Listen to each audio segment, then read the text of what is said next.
What is going on, guys, and welcome back to Touchdowns to Home Runs. My name is Bernie. Thank you for joining us today on the Touchdowns to Home Runs show. Hope that your day is going absolutely fantastic. Today we're going to be breaking down what a perfect offseason would look like for the Toronto Raptors, whether that's in the NBA draft or potential free agency and trade scenarios. Just as a note, though, before we actually do get into the video, some of the things that I am discussing today are a little bit of a stretch. And would only happen in this perfect scenario. But with that being said, I'm trying to stay as realistic as possible and only discuss things that I do think there's a chance that could potentially happen. Also, even though I'm not going to actually be talking about any numbers in terms of salaries, I did try my best to stay within the salary cap for the Raptors and make moves that they realistically could afford in the offseason. And all the moves that I'm saying are in chronological order of how I think they would actually happen. So, with that being said, the first move, gotta re-sign Masai Ujiri. I don't think fans are too concerned necessarily if this is going to happen, but it's a big question of when this is going to happen. There was rumors that potentially some other teams were interested, but I do think he's coming back to Toronto, and I think that's super important because you're in the midst of, or about to start what should be a very, very crucial offseason with a ton of moves and big decisions that you have to make for the franchise in order to potentially get them into contention for the East within the next couple of years. And I think you want Masai Ujiri, based on what he's been able to do, already win a championship with the Raptors, but I think, he's just such a smart guy to have in the front office, both him and Bobby Webster. And I think it's, a big thing to have Masai Ujiri sort of leading the point here into these big decisions. Next up, don't re-sign Rodney Hood or Aron Baynes. Let them walk. Let them become unrestricted free agents. This pretty much goes without saying, but we do have to go through this. The contract of Rodney Hood last year made it possible to complete the Norman Powell trade. But I think the Norman Powell trade was very beneficial. We got Gary Trent Jr. coming back. And I think that made the deal more than worth it. But the Raptors now have a surplus of guards, especially if they end up either re-signing Lowry and keeping him or potentially drafting Jalen Suggs in the draft. $11 million or almost $11 million for Rodney Hood really makes no sense in my opinion. As for Aron Baynes, yes, the Raptors have a big center weakness. So they would be losing, I guess, a little bit of depth there, but I think it's pretty safe to say, as pretty much every Raptors fan would say as well, the project of Aron Baynes was a failure last season, about 6 points per game, 5 boards with his time in Toronto. And the Raptors are not winning with him in the starting lineup or on the bench, in my opinion. And I think, as we'll talk about later, you got some options either in the draft if you get really lucky. I think most likely in free agency. But I think the Raptors really like where they're at internally, I think, for some center depth as well with both Boucher and when they re-sign Khem, Birch.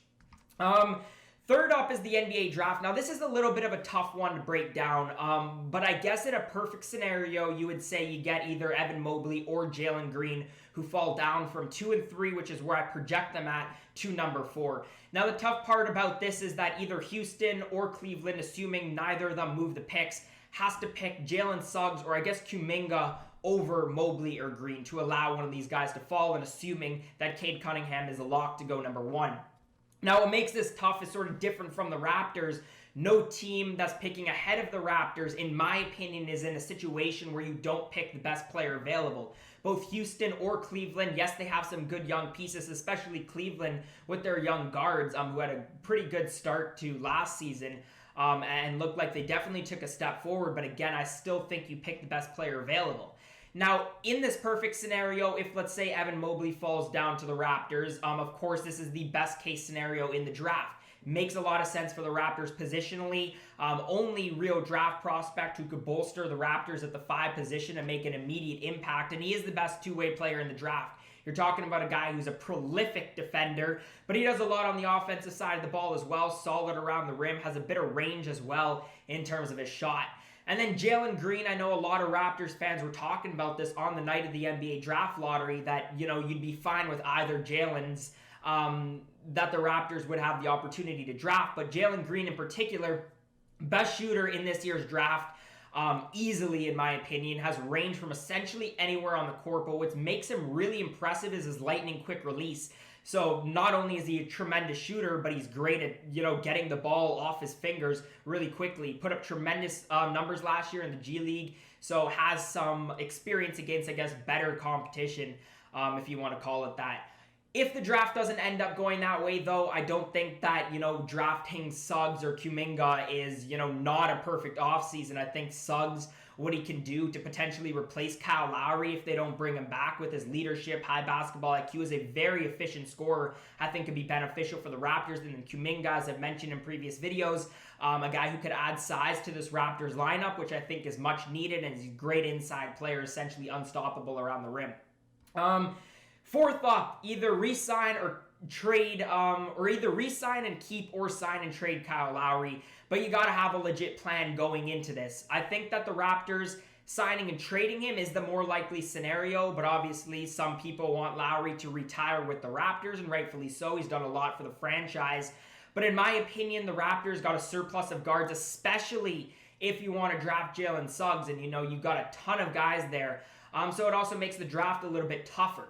That being said, I think, the sign and trade, you do have a couple of options. Now, of course, realistically, in order to pull off a sign and trade, Lowry has to want to go to that place. So I think 76ers, Miami, Lakers are all on the table. I think 76ers is probably most likely. Tyrese Maxey, Thibault, guys and names that I've heard sort of being tossing around in the news. But something that's really interesting about the 76ers trade, and some people might not like this, but just hear me out here. I think Ben Simmons coming back is a possibility. Yes, Ben Simmons obviously has massive shooting issues, and I think, that really got exposed in this last playoff series. But he's only 24 years old. He's a tremendous passer. He's a great rebounder at the one, and he's a buy low option. There's not many times that you can get talent like this at this cheap of a price, especially if you're not, trying to have Lowry in your future plans. You're getting a younger guard, a guy who could also still develop into, I think, a really, really elite point guard in the NBA.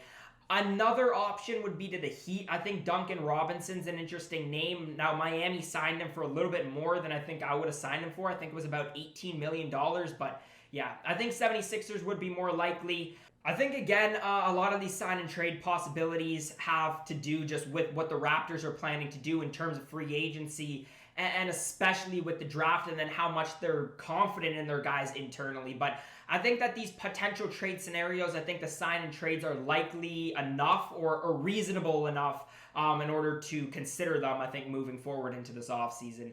Number 5, re-sign Khem Birch. This is a big one in my opinion. I think it's both the most underrated and probably one of the more important moves that the Raptors got to make in this offseason. And I think the importance of this move is amplified because of how, lack of depth they have at the 5 position. 19 games for the Raptors last year, 11.9 points per game, 7.6 boards, 1.9 assists, 1.2 blocks. Had pretty good production given the situation on the Raptors.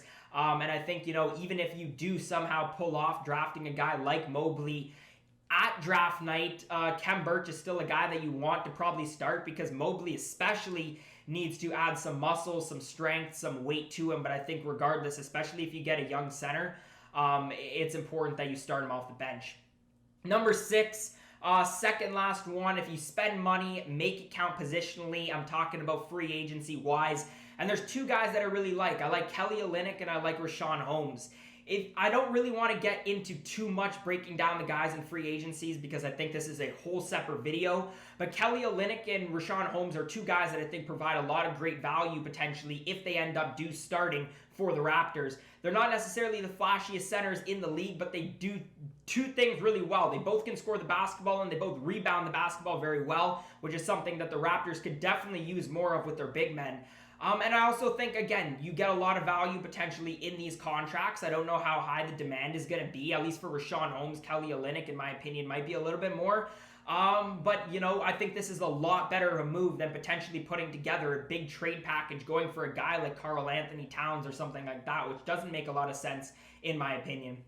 And then number 7, re-sign Gary Trent Jr., averaged 16.2 points per game in his time with the Raptors last year after the trade. And I really, really like not what he does defensively. I think he's definitely got to improve there. But offensively, I loved what I saw from him last year.